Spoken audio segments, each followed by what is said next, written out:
If you were following me on Facebook or Instagram, you know I was doing a series of reviews on M. Night Shyamalan's films. I was planning on reviewing each of his films leading up to the release of Glass, but Glass came out about a month ago and I still haven't seen it.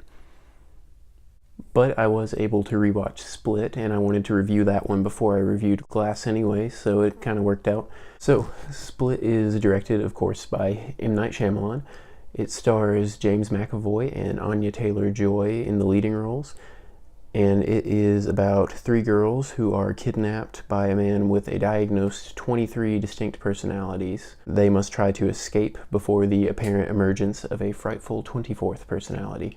I have it written down here. I couldn't remember all that. So the big buzz about this movie when it came out is M. Night Shyamalan for about 10 years had, like, all of his movies were flops essentially for 10 years. You know, he had The Sixth Sense back in 98, which, you know, of course was great. And then he had Unbreakable, which also was well received, and then Signs, which I personally think is a great movie, but, you know, not everyone does. And then The Village, which, I mean, I like The Village as well, but I could see how some people might have a problem with it. And then after that you have Lady in the Water, which I still haven't seen, and then, like, The Last Airbender and After Earth, and, you know, just all of The Happening, which is one that I really do want to see, not because it's good, but because it looks so bad that it's really hilarious. But yeah, so he really hadn't had a great movie for a long time, and then Split comes along and it actually turns out to be pretty good, pretty decent, and people were starting to suggest maybe he has returned to his roots, maybe he's back in form. With the reviews that Glass has been getting, I'm not sure if that was completely true. You know, I still haven't seen Glass, so I'm not gonna judge it yet until I see it, but it hasn't gotten great reviews, so maybe we were too quick to say that he was back to form. But we're not talking about Glass, we're talking about Split. And Split is actually a pretty good, pretty tense, sometimes scary movie. Now, I wouldn't necessarily classify it as a horror movie. It's more of a thriller in a lot of ways, but there are some pretty creepy moments in it. And that's thanks to James McAvoy thanks to M. Night Shyamalan and James McAvoy. The whole movie is generally kind of dark and eerie, and a little offbeat in a way. Like, there are some moments that are kind of tense, but they're kind of funny as well. Like, you're not really sure whether you should laugh or, like, feel creeped out, so. Okay, so quick interlude here. I filmed the rest of this video on a completely different day, so if the lighting looks different and my hair looks different and all that, I filmed it on a different day, and that's completely unprofessional, but we're gonna roll with it, so thanks. So first off, I'll just talk about directing. I think M. Night Shyamalan did a pretty great job with this one, you know, especially after his previous 10 years of movies.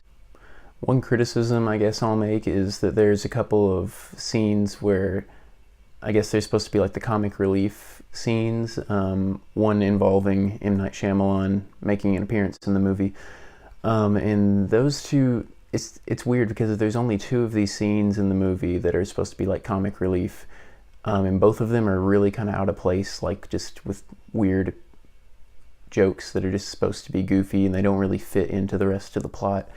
But other than that, overall the directing, you know, obviously of the actors, of, like I said, the tone of the movie, it's all pretty good in my opinion. And I'll be honest, I'm not too great at critiquing directing. I'm still trying to figure out how to do that. James McAvoy obviously is great in the movie. He really has to use a lot of skill in playing this character just because it's such a diverse character, like literally diverse. He has to play several of these personalities that his character has, and each of them, you know, obviously have their own distinct personality, and he does it extremely well. Even the way that he just holds his face, like he can just change his facial expressions and he looks like a completely different person. Like you can tell exactly which of the personalities he is at that moment. Obviously, they each have different voices that he uses, different accents. Some of them get a little bit like a caricature, I guess. They're not super subtle, but it works. Anya Taylor-Joy also does a really great job in the movie. She plays this character that is kind of, she kind of keeps herself distant from other people. She's very quiet and, just doesn't like to involve herself with other girls her age.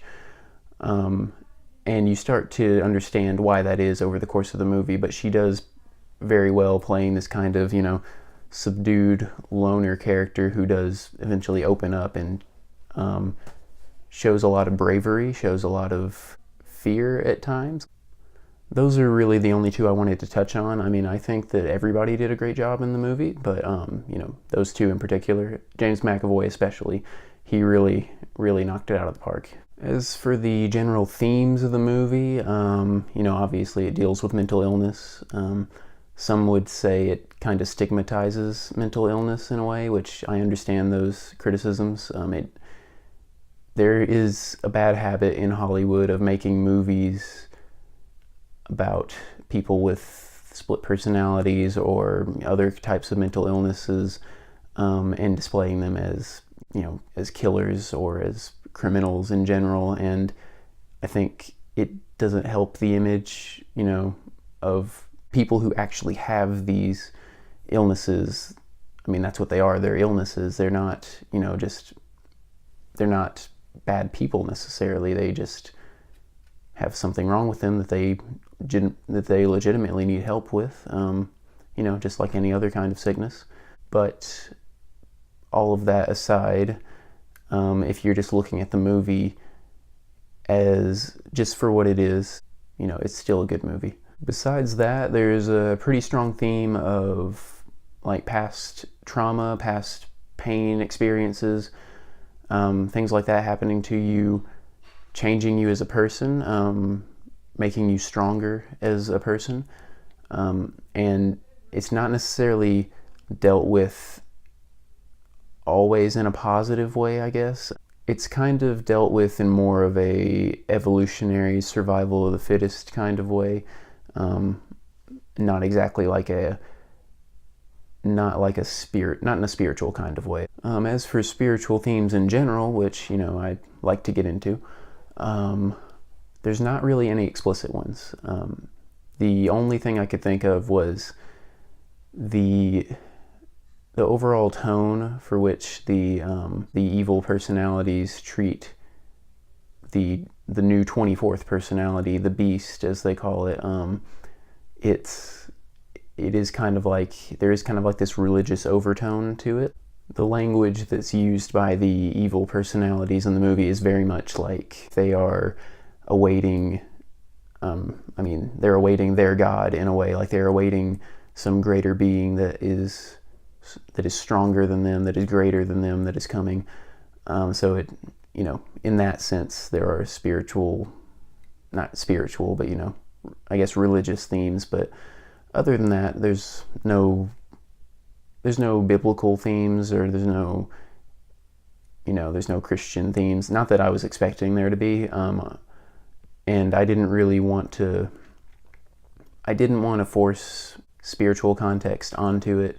But going off of that theme of past trauma, changing you and making you into a better person, I will say that, the movie, like I said, it deals with it in more of a survival of the fittest type standpoint. But, as a follower of Christ, I believe that past trauma can be a good thing. It can make you a better person. It can strengthen your relationship with God.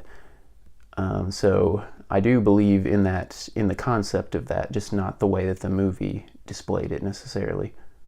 Anyway, that's all I have to say about it. Overall, I really enjoyed the movie. It does kind of take me a minute. I think both times I watched it, it took me about a third of the way into the movie to really get into it. It is a little weird at first. Like it's a weird movie, But once it really gets into the story, and once it really gets into it, I really start enjoying it, and I would definitely recommend it to anyone who loves thrillers, who likes these kind of movies. I will give a warning to anyone who feels uncomfortable with certain types of sexual themes in the movie. It does show that some of the characters, or at least one of the characters, experienced sexual abuse in the past, and there are general themes of that nature in the movie, and if you're uncomfortable with that, then I would want to warn you about that before you go and watch it. So if you like this, please like, comment, and subscribe, and I am hoping to possibly get more videos out a little more often than I have been.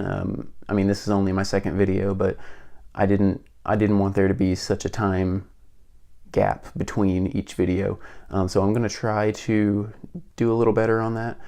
I may even change up the format a bit and make it a little less like a formal review, I guess, and I might set it up in more of a conversational tone. I might even have somebody join me here.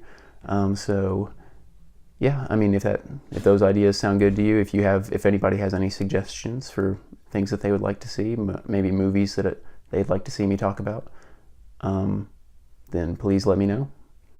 Thank you seriously to those of you who have already subscribed. I will try to see Glass soon, so I can actually wrap up this whole series of reviews. Well, I mean, I might review some of the older ones too, but I need to see Glass. That is next on the list. So I'll see you guys next time. Bye.